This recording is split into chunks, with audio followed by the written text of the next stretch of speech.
Halo pemirsa, selamat siang. Saya Camar Haenda. Inilah seputar iNews Siang. Seorang remaja 18 tahun menjadi korban tawuran antara kelompok di kawasan Cibubur, Jakarta Timur. Tak butuh waktu lama, polisi mengamankan pelaku penganiayaan dan seorang provokator. Jalan. Sabar.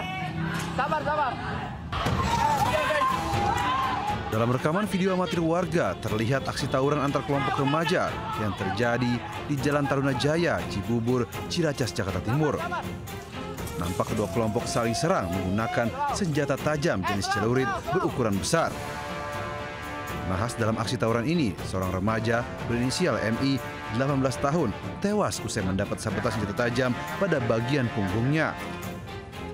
Usai melakukan penyelidikan, polisi mengamankan seorang pelaku penganiayaan JF 17 tahun dan seorang provokator AH 17 tahun. Senjata tajam yang digunakan pelaku berhasil disita polisi di kediaman pelaku. Diketahui, aksi tawuran tersebut terjadi hanya karena saling ejek dan mencari jati diri. Kemudian kedua kelompok berjanjian melalui media sosial. Kini polisi gencar melakukan patroli di sejumlah titik rawan saat situasi sepi untuk mencegah terjadinya aksi tawuran antar kelompok pemuda. Dari Jakarta, Rio Manik melaporkan. Puluhan pedagang kaki lima kocar kacir saat melihat penertiban PKL oleh petugas Satpol PP di Petamburan, Jakarta Barat. Meski banyak yang berhasil kabur, tak sedikit gerobak pedagang tertinggal dan akhirnya diangkut paksa petugas.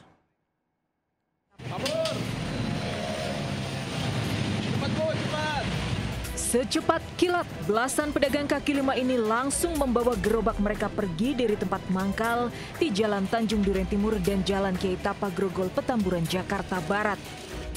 Para pedagang gerobakan ini memilih membereskan dagangannya lebih cepat, menghindari penertiban petugas Satpol PP. Penertiban dilakukan lantaran para pedagang nekat menggunakan trotoar untuk berjualan dan merampas hak pejalan kaki. Meski banyak yang berhasil kabur, beberapa gerobak dan bangku milik pedagang yang tertinggal akhirnya diangkut petugas ke kantor Satpol PP Grogol, Petamburan. Dari Jakarta, Miftahul Gani, iNews melaporkan. Sementara itu, seorang mama pedagang mengamuk saat Satpol PP membongkar bangunan liar di Terminal Cibinong, Kabupaten Bogor, Jawa Barat.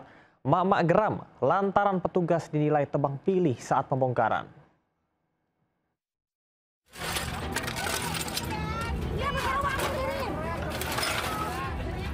Mak-mak pemilik kios dan warung makan ini mengamuk saat petugas Satpol PP membongkar lapaknya di Terminal Cibinong, Kabupaten Bogor.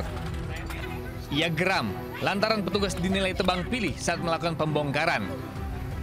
Meski mendapat perlawanan dari pemilik kios, namun 23 bangunan liar semi permanen tetap dirobohkan petugas. Bangunan liar ini sudah berdiri dari puluhan tahun lalu dan sudah beberapa kali ditertibkan, namun kembali dibangun. Pedagang pun pasrah menyaksikan lokasi berdagangnya dibongkar dengan alat berat. Keberadaan bangunan liar dinilai mengganggu pengguna jalan karena tidak ada sarana menunggu bus, serta mempersempit jalan terminal. Dari Bogor, Jawa Barat, Wildan Hidayat, iNews melaporkan. 3 orang mahasiswa pengunjuk rasa terluka bakar usai melakukan aksi bakar ban di depan Mapolda Kalimantan Utara. Seluruh korban pun harus menjalani perawatan di rumah sakit. Habis ketika membesar dan membakar 3 mahasiswa saat aksi bakar ban bekas yang disiram bensin terjadi di depan Polda Kalimantan Utara.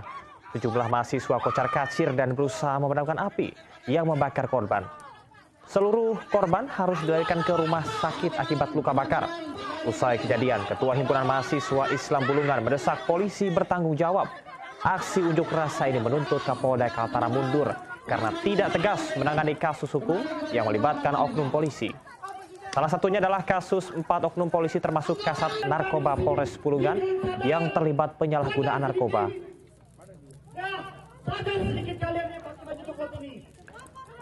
Tolak status ojol menjadi buruh atau pekerja, serta potongan sebesar 10%. Ratusan ojol berunjuk rasa di Jalan Medan Merdeka Selatan, Gambir, Jakarta Pusat. Mereka menilai perubahan status akan menghilangkan keuntungan sebagai ojol. Sambil konvoi menggunakan motor, ratusan pengemudi ojol berunjuk rasa di Jalan Medan Merdeka Selatan, Gambir, Jakarta Pusat. Aksi ini digelar sebagai penolakan rencana status mereka menjadi pekerja atau buruh. Mereka menilai jika status diubah, maka bonus sebagai mitra aplikator tidak bisa lagi didapat. Selain itu, driver ojol juga menolak potongan 10% dari penghasilan. Pemerintah juga didesak segera mengeluarkan payung hukum, sehingga pergerakan mereka dalam mencari nafkah dilindungi negara. Arus lalu lintas di kawasan Medan Merdeka Selatan sempat tersendat dampak unjuk rasa, namun bisa kembali lancar setelah dilakukan pengaturan dari petugas Polres Jakarta Pusat. Dari Jakarta, tim liputan iNews melaporkan. Lisa Mariana mendatangi Bareskrim Mabes Polri Jakarta sebagai saksi kasus dugaan penyebaran informasi bohong. Sebelumnya ia sudah dilaporkan mantan Gubernur Jawa Barat Ridwan Kamil.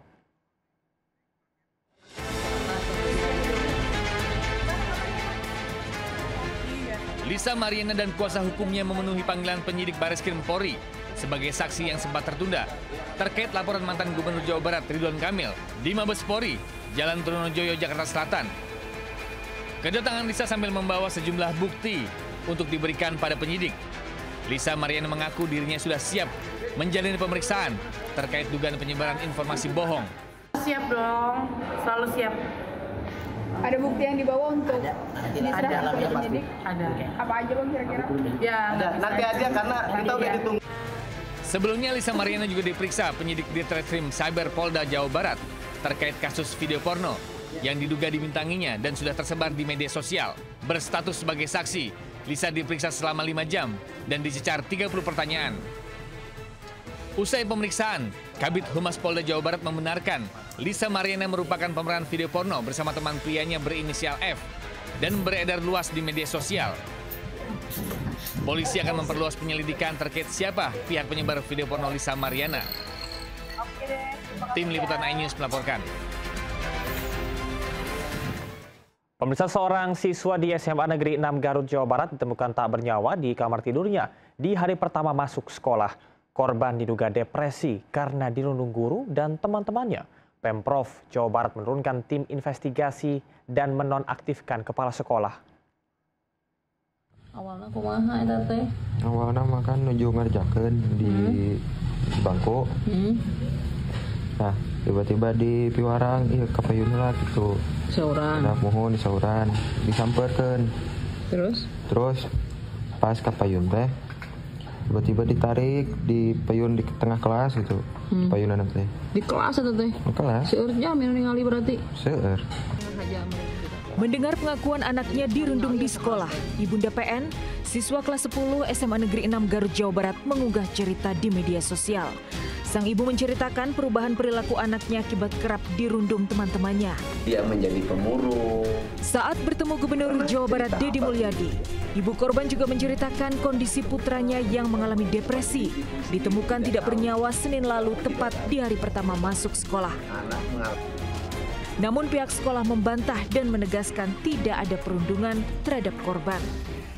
Tidak benar gitu ya, karena siswa tersebut tidak ada bullying di sekolah. Bahkan kemarin pihak sekolah pun kan kedatangan dari dinas, dari instansi terkait, salah satu perwakilan kelas yang memaparkan tidak ada bullying di kelas tersebut. Usai menjadi sorotan, Gubernur Jawa Barat Deddy Mulyadi menonaktifkan kepala sekolah SMA Negeri 6 Garut atas dugaan perundungan terhadap salah satu siswanya. Kepala sekolahnya dinonaktifkan dulu untuk memudahkan melakukan investigatif. Yang kedua, tim investigatif dibentuk terdiri dari 1 Inspektorat Provinsi Jawa Barat, 2 Badan Kepegawaian Provinsi Jawa Barat, yang ketiga unsur kepolisian. Deddy Mulyadi menjamin penyelidikan kasus tersebut akan dilakukan secara transparan. Dari Garut, Jawa Barat, Iis Solbin, iNews melaporkan. Kericuhan pecah saat sidang kasus mutilasi di Pengadilan Negeri Serang, Banten. Kericuhan dipicu ketidaksesuaian agenda sidang yang memicu kemarahan keluarga korban dan warga.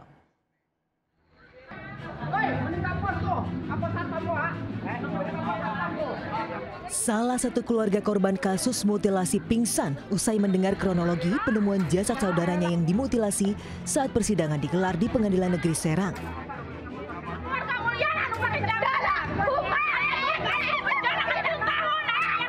Bahkan sambil berteriak, keluarga korban menuntut terdakwa diganjar hukuman mati.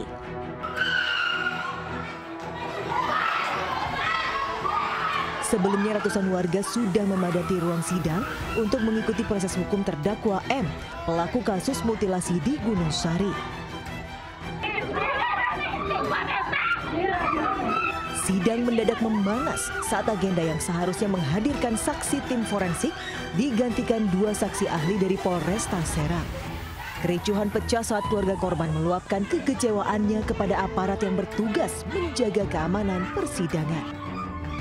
Pihak keluarga korban pun meminta agar proses persidangan bisa berjalan transparan, adil dan sesuai dengan rasa kemanusiaan. Dari Serang, Banten, Mahesa Apriandi, iNews melaporkan. Sementara di Karawang, Jawa Barat, kericuhan mewarnai proses normalisasi saluran drainase depan SPBU. Pihak SPBU menolak pembongkaran karena takut kehilangan pelanggan.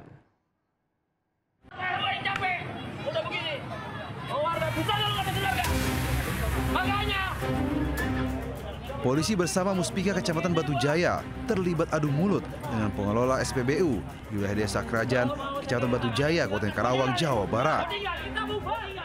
Kericuhan ini terjadi lantaran pengelola SPBU menolak untuk dilakukan pembongkaran saluran drainase di depan pintu masuk SPBU karena dinilai akan mengganggu operasional SPBU tersebut. Pembongkaran dilakukan untuk proses normalisasi saluran drainase yang terhambat dan kerap membuat rumah warga terendam banjir. Warga pun geram dengan sikap arogansi pengurus dan pengelola SPBU hingga nyaris main hakim sendiri. Terus akhirnya berhasil membongkar proses normalisasi pembersihan drainase saluran air di sepanjang Jalan Raya Batu Jaya, Karawang. Emang warga kita kebanjiran karena gara-gara POM. Kenapa POM tidak mau dibongkar? Makanya saya turunnya langsung ke lapangan. Jadi kita musyawarah sama Pak Polsek dan Pak Koramil.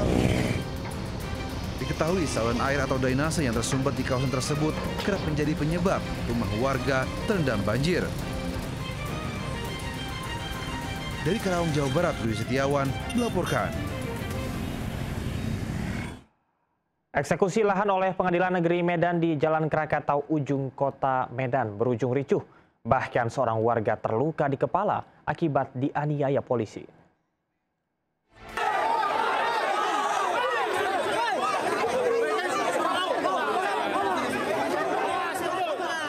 Kericuhan terjadi saat warga mengejar salah seorang pekerja yang hendak memasang pembatas saat eksekusi lahan seluas 17 hektar di Jalan Aluminium 1, Kelurahan Tanjung Mulia, Kecamatan Medan Deli, Kota Medan. Salah seorang warga yang diduga terlibat dalam pengejaran tersebut ditarik petugas Satuan Brimob Polda Sumut dari kerumunan massa, lalu dihajar hingga babak belur dan mengalami luka di bagian kepala. Tak hanya itu, sejumlah pekerja yang hendak memasang pembatas di lahan sengketa tersebut juga tak luput dari amukan warga hingga beberapa di antaranya jatuh pingsan. Sebelumnya lingkungan yang ditempati warga yang berada di Jalan Aluminium 1 tersebut masuk dalam sengketa lahan 17 hektar yang digugat oleh ahli waris bernama Farin Duri. Padahal warga yang bermukim di 3 lingkungan tersebut telah mendiami dan tinggal selama puluhan tahun. Bahkan sebagian warga telah memiliki surat hak milik dan membayar pajak setiap tahun. Kericuhan ini membuat eksekusi lahan ditunda, sehingga warga pun menutup akses jalan. Dari Medan, Sumatera Utara, Yuda Bahar melaporkan. Pencurian ban mobil di parkiran Bandara Internasional I Gusti Ngurah Rai, Badung, Bali viral di media sosial. Pemilik mobil melapor ke Polres Bandara. Terjadi kehilangan ban parkir di airport. Waspada, area yang dinilai aman tak bisa jadi jaminan. Dalam video amatir yang beredar di media sosial, satu unit mobil minibus kehilangan satu ban di bagian belakang sebelah kiri. Insiden pencurian ban mobil tersebut terjadi di Bandara Internasional I Gusti Ngurah Rai, Bali. Pihak korban tak menyangka hal ini terjadi. Pasalnya, letak parkiran berada di lantai 4 Terminal Internasional dan ban hilang hanya terganjal batako. Korban pun segera melaporkan kasus ini ke Polres Bandara. Dan petugas pun melakukan penyelidikan termasuk para saksi dan CCTV di sekitar lokasi. Meski baru pertama terjadi, langkah sementara, pihak pengelola Bandara I Gusti Ngurah Rai telah mengganti ban dan velg mobil korban yang hilang sebagai bentuk pertanggungjawaban. Dan kasusnya masih dalam penyelidikan lebih lanjut. Dari Bandung, Bali, Indira Ari melaporkan. Seorang wanita muda tercebur sumur di Kelurahan Kebonsari, Cilegon, Banten. Proses evakuasi berlangsung dramatis. Beruntung korban masih selamat.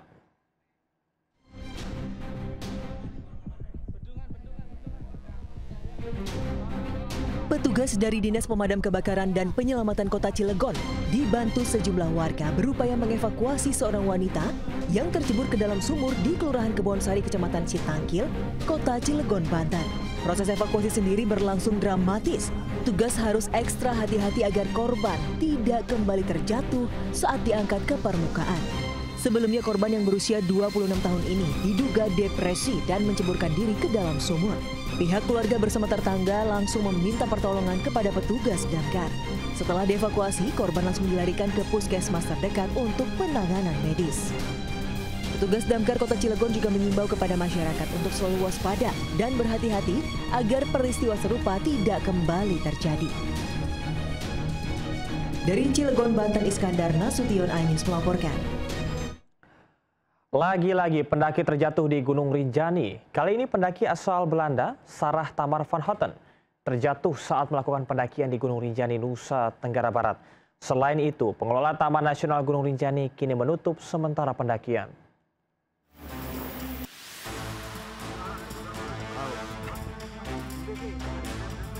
Korban dilaporkan terjatuh di jalur Pelawangan Sembalun menuju Danau Segara Anak. Tim rescue dari Pos SAR Kayangan segera diberangkatkan pada pukul 14.20 waktu Indonesia Tengah. Selain itu, tim rescue mengerahkan helikopter untuk evakuasi korban dengan selamat. Usai dievakuasi dengan tim SAR, korban dibawa ke BIMC Hospital Kuta Bali untuk mendapatkan perawatan. Sementara itu, Taman Nasional Gunung Rinjani mengumumkan aktivitas pendakian menuju dan dari jalur Pelawangan Sembalun Danau Segara Anak ditutup sementara mulai tanggal 16 Juli 2025. Penutupan ini sehubungan upaya peningkatan layanan dan fasilitas wisata alam dan pengelolaan kawasan konservasi. Kamu terjatuh.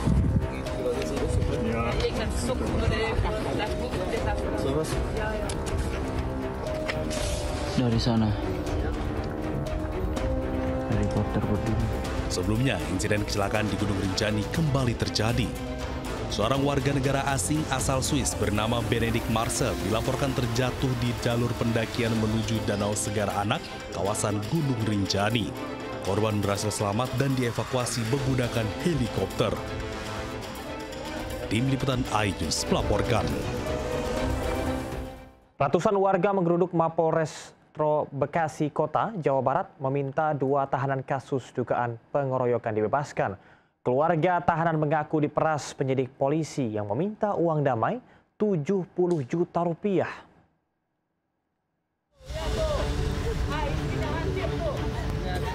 Istri tahanan kasus dugaan pengeroyokan terduga pelaku pencabulan menangis saat berunjuk rasa di halaman Mapolres Bekasi Kota.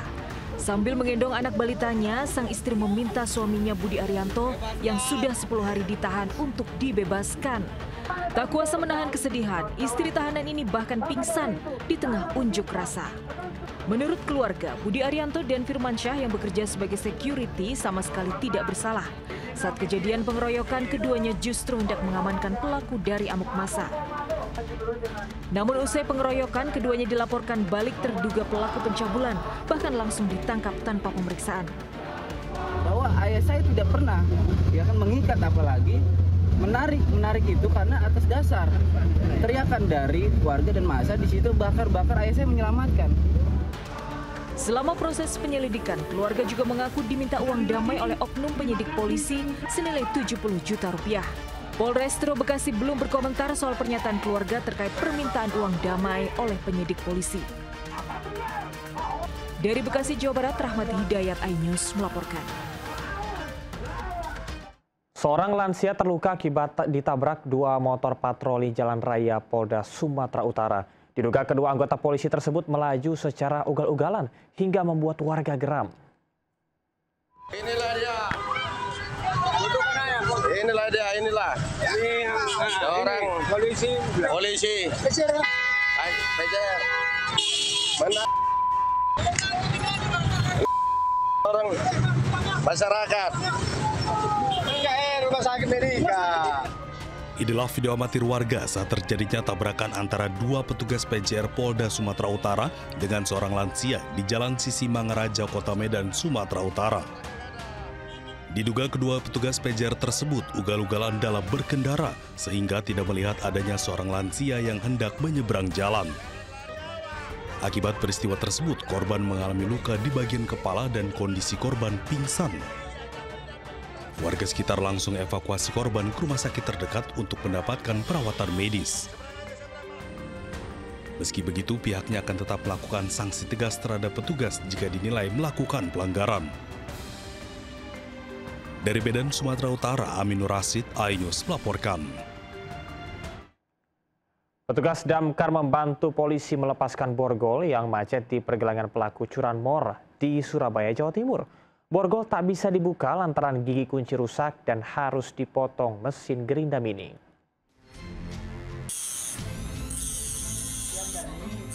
Menggunakan mesin gerindam ini, petugas damkar berusaha membuka borgol yang melingkar di tangan pelaku curanmor di Polsek Semampir, Surabaya, Jawa Timur.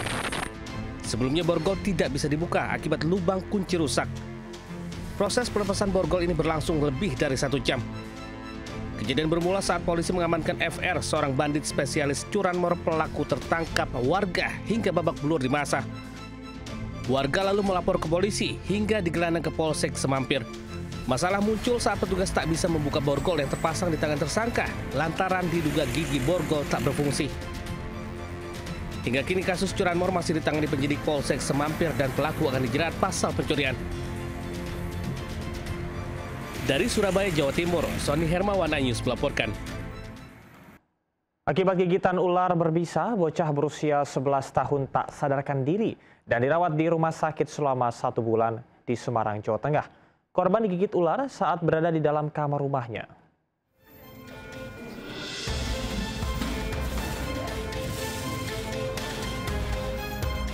Bocah bernama Rafa, 11 bulan, sudah 1 bulan lamanya tak sadarkan diri. Ia kini masih terbaring di ruang perawatan Rumah Sakit Dr. Karya di Semarang, Jawa Tengah. Sebelumnya peristiwa naas itu terjadi pada pertengahan Juni lalu. Rafa digigit ular berbisa di dalam kamar rumahnya di Kecamatan Kajen, Kabupaten Pekalongan. Ia kemudian dilarikan ke RSUD Kajen, namun dokter diduga salah diagnosa hingga kondisinya terus memburuk. Sebelum dirujuk ke RSUP Dr. Karyadi, Rafa juga sempat dirawat di Rumah Sakit Islam PKU Muhammadiyah Pekajangan. Keluarga sempat kecewa dengan pelayanan di rumah sakit pertama yang menyatakan ular yang menggigit anaknya tidak berbisa. Rafa kini dirawat di ruang PICU Rumah Sakit Dr. Karyadi. Meski perawatan terus dilakukan secara komprehensif, kondisi Rafa juga belum sadarkan diri. Untuk tindakan penyembuhan, tim dokter telah menyuntikkan antivenom dan pemulihan organ-organ vital. Dari Semarang, Jawa Tengah, Doni Marendra, iNews melaporkan.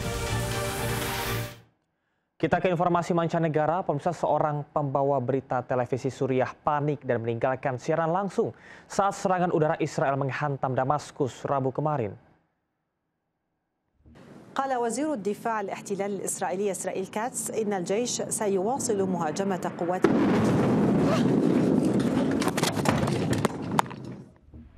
Inilah momen yang terekam pada siaran langsung televisi Suriah saat Israel menyerang kantor Kementerian Pertahanan di Damaskus, Suriah, Rabu waktu setempat. Seorang penyiar berita perempuan terlihat panik dan lari meninggalkan siaran langsung ketika gedung-gedung di dekatnya dibom oleh militer Israel. Diketahui serangan tersebut menyebabkan 1 orang tewas dan 18 orang terluka.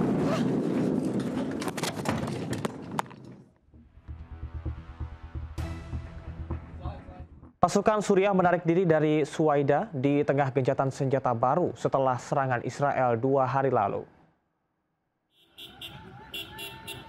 Pasukan Suriah terlihat bergerak meninggalkan Suwaida pada hari Rabu, menyusul kesepakatan gencatan senjata yang mana baru diumumkan antara pemerintah dan kelompok minoritas Druze.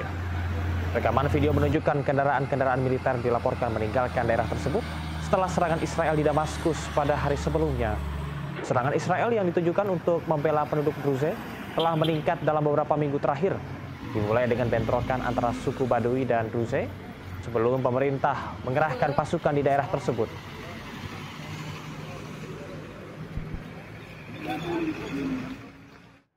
Tak lagi di IKN, gelaran HUT 17 Agustus dipastikan kembali diselenggarakan di Jakarta. Informasi selengkapnya, jangan kemana-mana, tetaplah di seputar iNews Siang.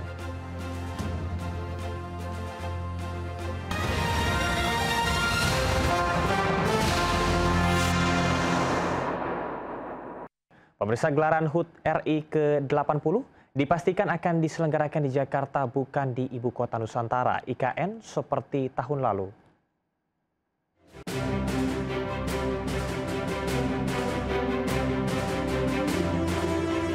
Bila tahun 2024, puncak perayaan ulang tahun Indonesia diselenggarakan di IKN.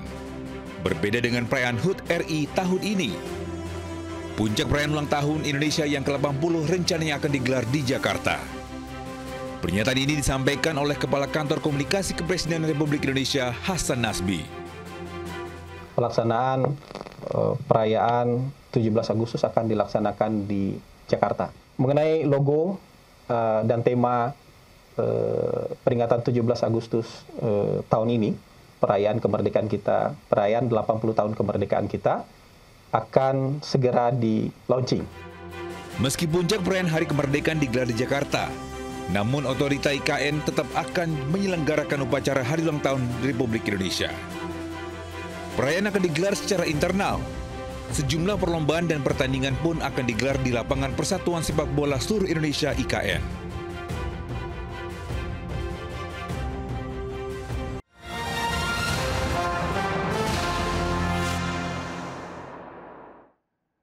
Anda masih di seputar iNews Siang bersama saya Camar Haenda.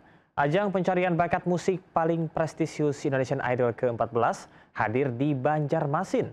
Sebanyak 350 peserta dari berbagai penjuru Kalimantan antre sejak pagi di depan lokasi audisi Grand Tan Banjarmasin Hotel dan Convention Center.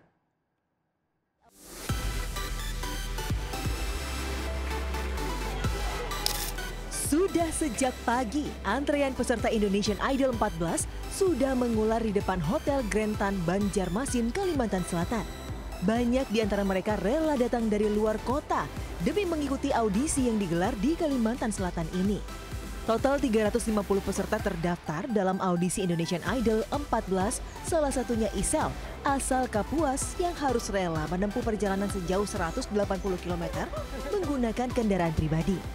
Persiapannya seperti latihan, terus menyiapkan lagu-lagunya, menyiapkan outfit tentunya. Ini baru pertama kali atau? Pertama kali. Tak hanya dari Kalimantan Selatan, audisi juga diikuti peserta dari Kota Ambon, Provinsi Maluku. Hamdani rela menempuh perjalanan jauh hanya untuk bisa ikut audisi Indonesian Idol di Kota Banjarmasin. Persiapannya yang pastinya fisik, mental, suara itu harus dijaga. Audisi semakin meriah dengan kehadiran dua alumni Indonesian Idol, Angie Carvalho dan Mesa Hira. Tak hanya menyanyikan, keduanya juga berbagi tips, motivasi, dan pengalaman kepada para peserta untuk menghadapi audisi. Dari Kabupaten Banjar, Kalimantan Selatan, Sairi, iNews melaporkan.